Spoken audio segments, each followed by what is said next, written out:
जीवन के लिए। तो क्या इस कार्रवाई से आप संतुष्ट हैं और सही कार्रवाई आई है? नहीं, ये तो कार्रवाई ही दूषित है, क्योंकि एक्सपल्सन जो हमारा बाइलाज है उसका सेक्शन 48 है कि उसमें जिस व्यक्ति के खिलाफ एक्सपल्सन की कार्रवाई होती है उसको 14 दिन पहले उसको नोटिस दी जानी चाहिए। वो नोटिस मुझे नहीं दी गई, और एक्सपल्सन जिस ढंग से आनंद फानन में पीठ पीछे बार के अध्यक्ष विनोद पांडे व अजय सिंह द्वारा की गई वैसी नहीं होनी चाहिए, क्योंकि उसमें सेक्रेट बैलेट पेपर से वोटिंग होनी चाहिए और 2/3 बहुमत अगर निष्कासन के पक्ष में तो निष्कासन होना चाहिए, एक्सपल्सन होना चाहिए, अगर नहीं है तो नहीं होना चाहिए। लेकिन ऐसी कोई कार्रवाई सदन में नहीं की गई, बल्कि मंत्री जी ने पढ़ा, अध्यक्ष जी ने व्यवस्था दे दिया, सदन को केवल सामने बैठाए रखा गया। और यह जो भी कार्रवाई हुई मेरे पीठ पीछे कार्रवाई और व्यवस्था आई है, मुझे अभी इसकी कोई सूचना और जानकारी बार के द्वारा नहीं दी गई है कि मेरा एक्सपल्सन हुआ है। अगर ऐसा कुछ बात है तो मुझे कोई अभी जानकारी नहीं है। ये आपके ऊपर 1.5 लाख का बताया गया कि आपने बार में जमा किया, उसके बाद आप महामंत्री बने। तो यह बिल्कुल सही बात है कि मेरे खिलाफ जो है एक आरोप यह लगा कि हमने बार के पैसे का दुरुपयोग किया है। दुरुपयोग जो किया उसके अगेंस्ट यह जो आरोप लगाया गया, मैं गया बार काउंसिल कि मैंने ऐसा कुछ नहीं किया है, और उसके against bar council of Allahabad द्वारा एक कमेटी श्री लाल जी पांडे के नेतृत्व में गठित हुई। उन्होंने 1,30,000 रुपये की अनुशंसा की, गमन शब्द ही नहीं है, न हमने दुरुपयोग किया, उन्होंने अनुशंसा किया कि यह पैसा ये जमा कर दें। मैंने उनके इस अनुशंसा पर वह पैसा जमा कर दिया। लेकिन जब मैं बार के महामंत्री पद से हटा तो मेरे सारे प्रपत्रों का चार्टर्ड अकाउंटेंट द्वारा जांच कराई गई, और वह जांच माननीय वीरेंद्र बहादुर पाल व श्री संजय त्रिपाठी जी उस समय बार के महामंत्री थे, वीरेंद्र बहादुर पाल जी जो है अध्यक्ष थे, उनके द्वारा कराई गई थी। चार्टर्ड अकाउंटेंट ने यह कहा कि यह पैसा जो जमा किया गया है 1,30,000 रुपया, वह सरप्लस पैसा है, वह का बार से कोई लेना देना नहीं, और मैंने भी उस पैसे को विथ ऑब्जेक्शन अपने घर से ले जाकर के जमा किया था, इसलिए कि एक कमेटी का निर्णय था, इसलिए मैंने उसको जमा कर दिया। सदन की कार्रवाई थी, सदन की कार्रवाई को मानना था, इसलिए मैंने जमा कर दिया। इतना ही नहीं, जब चार्टर्ड अकाउंटेंट ने यह व्यवस्था जांच में उस पैसे को सरप्लस कर दिया तो मेरी कार्यकारिणी बैठी, कार्यकारिणी ने कहा कि यह पैसा दरोगा सिंह का है, इसलिए कि विथ ऑब्जेक्शन लिया है, गमन का या किसी अन्य चीज़ का नहीं है। और उस पैसे को जनरल हाउस में लेने के लिए जनरल हाउस बैठी, जनरल हाउस दिनांक 16/3/19 को बैठी, और 16/3/19 में तत्कालीन अध्यक्ष द्वारा जो व्यवस्था दी गई उस व्यवस्था में यह दिया गया कि दरोगा सिंह का यह पैसा है, इसमें ये चाहें तो अपने इसको ले सकते हैं।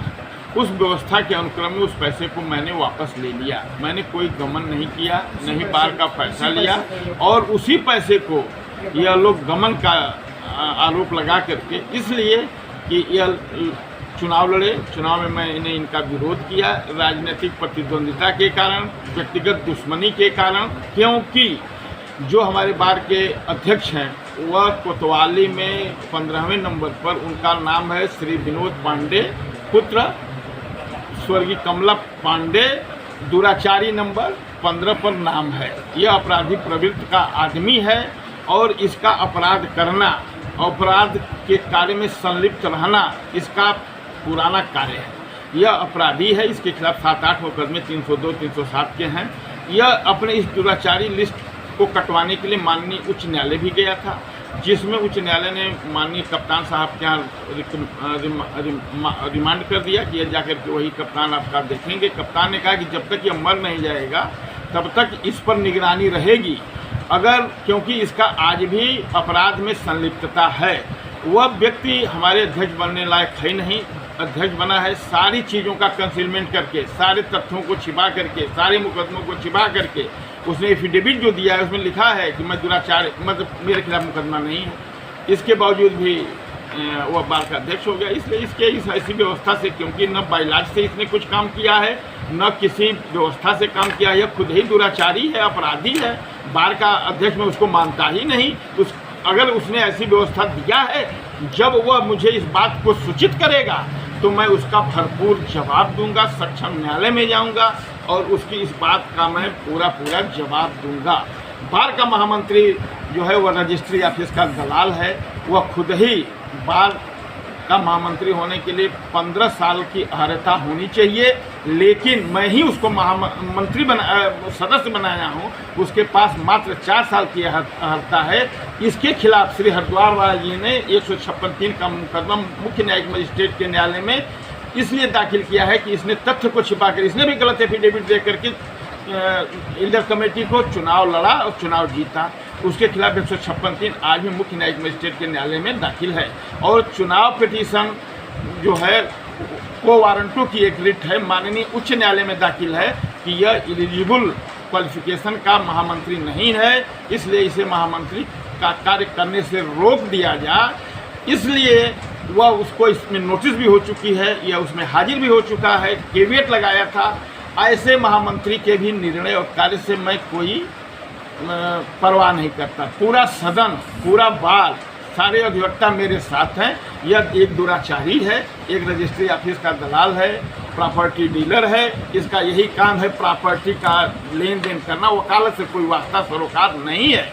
हमारी यह कचौरी अधिवक्ताओं की है, जो वकालत करता है उसकी है। सारे अधिवक्ताओं का जो लगाव है, जो मेरे साथ हैं और आज भी हैं, कल भी थे, आज भी रहेंगे। ये दोनों अपराधी प्रवृत्ति के व्यक्ति हैं। एक रजिस्ट्री ऑफिस का दलाल है, प्लाटर है, जमीन की प्लाटिंग करता है, और एक दुराचारी है। इसमें हाँ, उनके बारे में बताया गया है कि मास्टर में जेई हैं और अहितों की यह सब इन सबों का गलत स्टेटमेंट है। वह मर चुके हैं, हमारे भाई साहब मर चुके हैं, और वह बार के सम्मानित सदस्य थे, अहेतुक के भी सदस्य थे। इसलिए उनको अहेतुक मैंने दिया, बिल्कुल सही बात है, मैंने दिया। वह इसकी एलिजिबिलिटी पूरी करते थे। ये जो महामंत्री है अजय सिंह, इसका सगा साल है उदय भान सिंह, वह स्टैम्प पेंटर है। एडीएम के यहाँ से स्टैम्प बना करके उसको लाइसेंस मिला है। जो रोज पैसा लेन देन करता है उसको आज यह अपना सदस्य बनाए हुए है। किस हैसियत से बनाया हुआ है, यह बहुत ही निहायत ही गलत है। दोनों के दोनों जो हैं वकील नहीं हैं, अपराधी प्रवृत्ति के व्यक्ति हैं, जमीन की दलाली करते हैं, जमीन का काम करते हैं, वकालत से इनसे कोई वास्ता सरोकार नहीं है। इनको न मैं अध्यक्ष मानता हूं, न अपना मंत्री मानता हूं, इसलिए दोनों एलिजिबिलिटी नहीं पूरी करते हैं और तथ्यों को छिपा करके इन्होंने चुनाव जीता। अच्छा, जैसे अभी आपने बताया कि आप अपने विरुद्ध हुई कार्रवाई से संतुष्ट नहीं हैं, आपके साथ 2 लोगों के विरुद्ध और कार्रवाई हुई है, उनकी कार्रवाइयों को आप सही मानते हैं? बिल्कुल गलत हुआ है। यह मात्र इसलिए हुआ है, राजनीतिक प्रतिद्वंद्विता के कारण हुआ है कि इनके दबाव में वो नहीं हैं, इनको वोट नहीं दिए हैं, इनके चुनाव में इनका विरोध किए हैं, तो यह दबाव बनाने के लिए ऐसा उन्होंने किया है। आप ही यहाँ बार के मंत्री रह चुके हैं। मैं यहाँ बार का 3 बार महामंत्री रहा हूँ। यहाँ पर आप भली भांति समस्त अधिवक्ताओं को जानते हैं। बिल्कुल जानता हूँ। आपको क्या लग रहा है कि जो कार्रवाई आपके विरुद्ध हुई है, इससे अन्य अधिवक्ता संतुष्ट हैं, या कि मात्र दोनों अध्यक्ष और मंत्री, जो एक दुराचारी है, एक जमीन का दलाल है, इन दोनों को छोड़ करके पूरी बार मेरे साथ। अब आपका अगला कदम क्या होगा? मेरा अगला कदम समय आने पर, क्योंकि मुझे अभी कोई जानकारी नहीं हुई है, आपसे मैं जान रहा हूँ कि मुझे बार से निकाल दिया गया है। मुझे अब तक इसकी कोई जानकारी नहीं है। जो भी कार्रवाई नहीं है, हाँ बिल्कुल नहीं, क्योंकि हमको कोई कापी नहीं दी गई, कोई आदेश नहीं दिया गया, इस ढंग की कोई व्यवस्था की मुझे जानकारी नहीं है।